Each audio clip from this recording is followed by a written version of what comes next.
और जात को देखते हैं।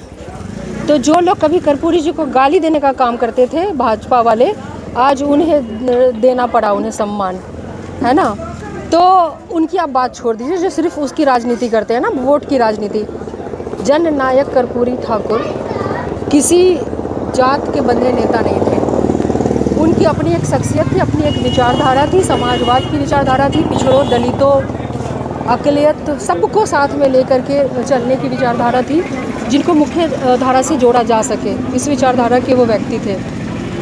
मुझे ये लगता है कि सोनबरसा, जो कि अभी वर्तमान में परिहार विधानसभा है, जब कर्पूरी जी लड़े थे तो ये सोनबरसा विधानसभा हुआ करता था।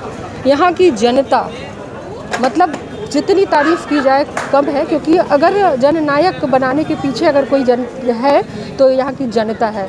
अगर यहाँ की जनता ने कर्पूरी जी को जात की गिनती में बांटा होता ना, अगर देखा होता, तो उस वक्त भी जब कर्पूरी जी चुनाव लड़ रहे थे ना, तो उसकी संख्या महज हमको लगता है 2000 भी नहीं होगा, क्योंकि आज इतने वर्षों बीत जाने के बाद भी इस पूरे विधानसभा में जिस समाज से वो आते हैं उसकी मतलब संख्या 5000 भी से ऊपर नहीं है वोटर्स की संख्या।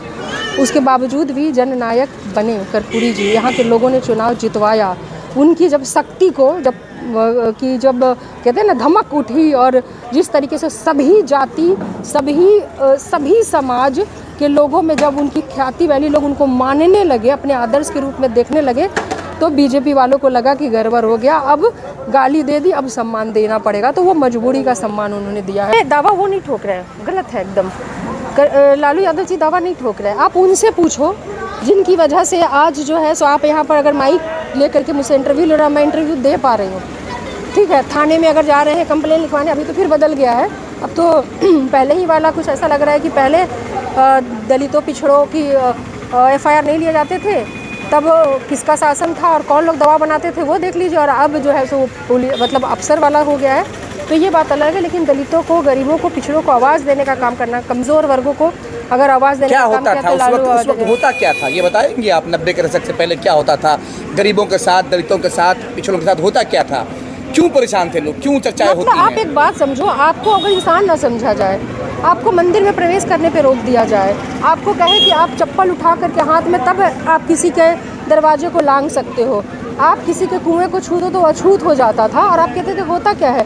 किसी को इंसान के नज़रिए से देखा ना जाए, उसको इस तरह नीचे निम्न नज़रिए से देखा जाए, और आप कहते हो कि होता क्या था? किसी को महिला अगर वो जैसा कि अभी आपने सुना था, उदय नारायण चौधरी जी बता रहे थे कि उनको अपना स्तन ढकने का अधिकार नहीं था, महिलाओं को स्तन ढकने का अधिकार नहीं था, ऐसा उदय नारायण चौधरी बता रहे थे। तो इनसे जो समझे ना कि महिलाओं को तो महिला समझना तो छोड़ दो, समझते ही नहीं थे, है ना।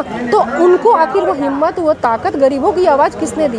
किसी से पूछो, आप मुझसे माइक लगा कि पूछो, आप चले जाओ गरीब की बस्ती में पूछो। मुझे लगता है कि जो देश की आज़ादी के बाद जो सबसे एक आज़ादी कहीं ना कहीं छूट गई थी, वो आज़ादी का बिगुल फूंकने का काम किया है तेजस्वी प्रसाद यादव जी ने, और वो है महिलाओं को आर्थिक आज़ादी की घोषणा करके।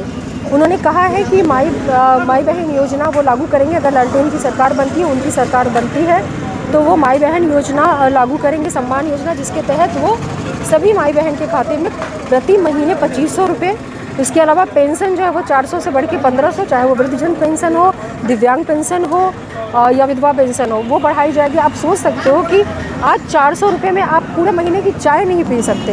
अगर महिलाओं को कुछ अच्छा पहनने का दिल करे, कुछ खाने का दिल करे, तो या तो अपने पति पर निर्भर है या अपने बेटे का मुंह देखने पर मजबूर होती हैं। ऐसा नहीं है कि पति और बच्चे नहीं करते, लेकिन कहीं ना कहीं से एक अपना आत्मसम्मान की मेरे हाथ में भी कुछ है जिससे मैं अपना मन मर्जी कर सकती हूँ। ये आर्थिक आज़ादी का धमक ऐसा था कि मुझे लगता है कि हर जाति, धर्म और समाज से, क्योंकि आज यहाँ पे जिस तरीके से आधी आबादी बोलते हैं ना, आधी आबादी ने यहाँ के आधे ग्राउंड को भर दिया था, और मुझे लगता है कि ये पहली बार